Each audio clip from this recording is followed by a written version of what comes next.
Bueno, para comenzar, en Colombia la educación primaria es un ciclo educativo que integra el nivel básico, es decir, los 5 primeros años de la escolaridad.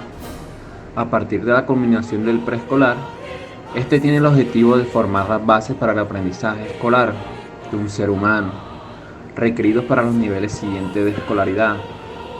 Escribano en 1992 lo comprende como un ciclo determinante en la construcción de los fundamentos educativos. La educación formal es organizada en Colombia con la Ley 115 de 1994 en 3 niveles iniciales, a saber que son la educación preescolar, básica y media. La educación preescolar comprende 3 grados, aunque el Estado establece mínimo uno obligatorio. El nivel de básica, compuesto de 9 grados considerados obligatorios en el artículo 19 de la misma ley, de los cuales los primeros 5 hacen parte del ciclo de primaria, mientras que la educación media se compone de 2 grados y tienen orientación vocacional. En Colombia, desde la OD, en 2016, se evidencian brechas significativas en el acceso y la calidad de la educación. Los índices de calidad educativa es bajo y las evaluaciones nacionales e internacionales indican que los estudiantes colombianos no reciben una educación de la misma calidad que sus pares en los demás países, miembros de la OCDE, por lo que recomiendan cambios significativos en la política. En el desarrollo de este nivel educativo, en materia docente, recomiendan mejorar en los aspectos de currículo, tiempo efectivo en el aula y evaluación de los aprendizajes. Así como también es necesario mejorar la formación de los profesores y finalmente todo el sistema de gestión escolar y el currículo, componente vertebral que se analizó en esta investigación. El currículo es lugar, espacio y territorio. El currículo también es relación de poder, es la trayectoria o viaje recorrido. El currículo es la autobiografía, es nuestra vida. En el currículo se forja nuestra identidad. El currículo es texto, discurso o documento. El currículo es el documento de identidad. Taudeo de Silva del 2021 nos dice: espacio e identidad son las nuevas visiones sobre el currículo. No hay debate sobre el currículo como si el asunto fuera una cuestión técnica de expertos, que no nos atañe como docentes, padres, madres, ciudadanos.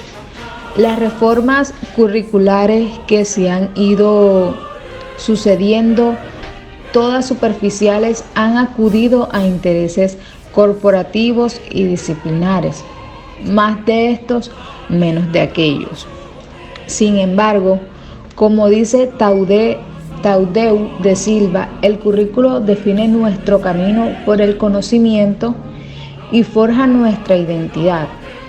No es una cuestión banal y menos todavía puramente técnica. Esto es una cuestión política sometida a los intereses distintos y enfrenados de culturas y grupos sociales. Quien decide el currículo, cómo se decide y se diseña, qué lo regula y qué lo concreta.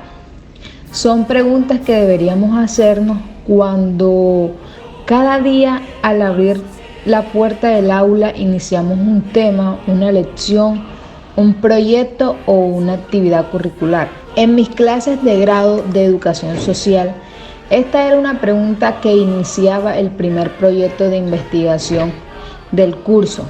¿Quién y cuándo se inventó esta asignatura? ¿Cómo se decidió su contenido? A pesar del autismo o la ignorancia de las administraciones educativas encargadas de regular el currículo, las tradiciones de renovación pedagógica vienen planteándole problemas desde hace mucho tiempo. Siguiendo este razonamiento, en primer lugar, una propuesta radicalmente freinetiana, las relaciones entre el currículo y la vida.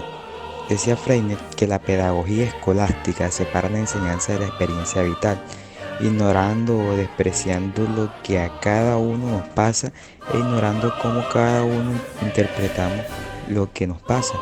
Si la educación es un derecho, en el periodo de escolarización obligatoria, el currículo debería ser el instrumento que nos permite crecer como seres humanos que van desarrollando su capacidad para interpretar críticamente la experiencia vital.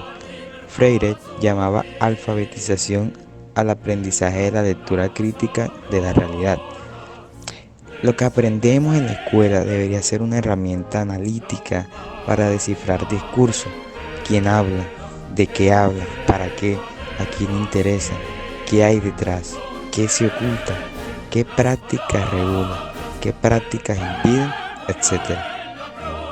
Una segunda cuestión problemática tiene que ver con la fragmentización disciplinar.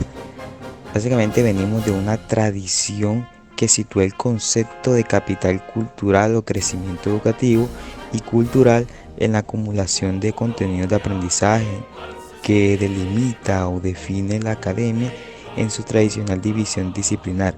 Las asignaturas o materias del currículo escolar, acumular conocimiento significa y significaba para esta tradición superar con éxito los exámenes o pruebas que medían el conocimiento acumulado. Es cierto que cada disciplina tiene una especialidad conceptual y metodológica que proporciona un lenguaje propio con el que leer la realidad. Otra cuestión, y tercera y última, es una problemática que tiene que ver con la concreción de ese modelo curricular disciplinar en el libro de texto. Aunque algunas administraciones educativas estén por su gratuidad y pretendan hacer pasar la medida como progresista, deberíamos preguntarnos qué hay detrás de lo que aparece a simple vista como un recurso para la enseñanza. El libro de texto, cualquier libro de texto concreta una teoría pedagógica y las concreciones curriculares y didácticas de esta teoría. Muchas teorías pedagógicas de la escuela nueva, por ejemplo, rechazan de plano el libro del texto. También detrás del libro de texto hay una correspondiente teoría del trabajo docente, de la formación y el conocimiento práctico del docente. Con el libro el profesorado aplica un modelo didáctico que no ha creado y al que tampoco le ha enseñado a analizar. Es curioso que siendo su herramienta de trabajo fundamental, no existen en la formación inicial materias específicas para su análisis y diseño. Y me pregunto si entre las ofertas de formación permanente de las administraciones o de los sindicatos hay alguna dedicada específicamente a este análisis. La otra tendencia importante en esta materia tiene que ver con la definición de indicadores o atributos de la calidad como una forma de comprender los elementos que la integran. Esto ayuda a entender un concepto pluridimensional como este. En esta tendencia se encuentra la investigación de Pérez en 2002, quien plantea la definición de los indicadores de eficacia, relevancia, procesos y medios para comprender la calidad educativa. Asimismo, Buendía en el año 2000 establece al respecto los siguientes factores: autonomía de los centros docentes, dirección y la participación de la comunidad educativa en el gobierno de los mismos, la perspectiva profesional de los docentes, la evaluación del sistema educativo y la función inspectora. En este mismo sentido, Miguel en el 97 reconoce la comprensión de este fenómeno a la luz del indicador de eficacia en relación con el cumplimiento de los fines que la escuela tiene por encargo. Finalmente, Barber y Murchet en el 2008 plantean tres grandes factores que son determinantes para garantizar la calidad de un sistema educativo, a saber que son tener a las personas más aptas para ejercer la docencia, desarrollarlas hasta convertirlas en instructores eficientes y garantizar que el sistema sea capaz de brindar la mejor instrucción posible para todos los niños. Por su parte, en la revisión a las investigaciones relacionadas con el currículo, como una dimensión asociada a las políticas de calidad de la educación en Colombia, es importante reconocer la apuesta de Tyler en 2011, para quien el currículo es una necesidad de respuesta a los mecanismos de producción, lo que implica un vínculo especial entre la política educativa y dinámicas económicas y empresariales, entendido en virtud de uno de los enfoques de calidad propuestos por Montes en 2013. Por otro lado, Díaz en 2012 analiza la concepción del currículo asociada al plan de estudio. No obstante, para Tadeo da Silva, en el 99, en la construcción de este campo es preciso vincular procesos de carácter social ligados a la generación de desigualdades como raza, sexo, género y minorías. Mientras que para Johnson, en el 67, el currículo se refiere a la serie estructurada de objetivos de aprendizaje que se aspira a lograr con base en el anterior panorama, que refleja una situación de serias deficiencias en las políticas de evaluación educativa en Colombia y su impacto en la calidad de la enseñanza en las aulas. Y por otra parte, debido a la existencia de pocos estudios que profundicen en esta problemática, el presente estudio tuvo como objetivo definir la relación que existe entre los resultados de las evaluaciones externas de los aprendizajes de los estudiantes en las políticas de orientación curricular en la educación básica en Colombia, en el periodo comprendido del 94 hasta el 2017. Y también se hizo la descripción del desarrollo y propósitos que han tenido la política de desarrollo curricular en Colombia del 94 al 2017.